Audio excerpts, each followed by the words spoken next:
Kawuok e weche mag oro en riwruok mar Skaot ma pacho ka Kawuono dhialo odiochieng Skaot e boma ma Nairobi. Nyasi no ma oyor gi jotelo mopogore mawuok pacho ka kod pinje ma oko ng'iyo mar chiwo lony manyasani ahinya to mabiro konyo rowere e higni mabiro. Nyasi no mar ndalo adek ibage kar romo mar Rowere National Camp kama ibiro chiw puonj e wi yore mag ywayo teko chieng' e kind mamoko.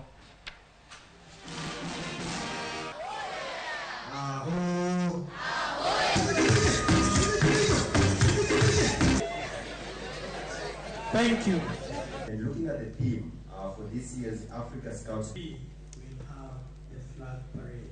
Today, Africa Scout Day is a very unique event because way back in 1995, the African Heads of State found it fit to set aside a day, and to be very specific, the 10th of March of every year, and day to celebrate the achievements the Scouts have made in the development of their respective countries, and by extension, of course, the entire continent.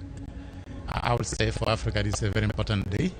And then, first of all, I would like to acknowledge the African Union who dedicated this day for the recognition of what Scouts have been able to do in contributing to the development of the continent. And for us also, it's a day that we are acknowledging all our partners who have been supporting Scouts. And in this case, I think we need to recognize the Kenyan government, which through the Ministry of Education have been supporting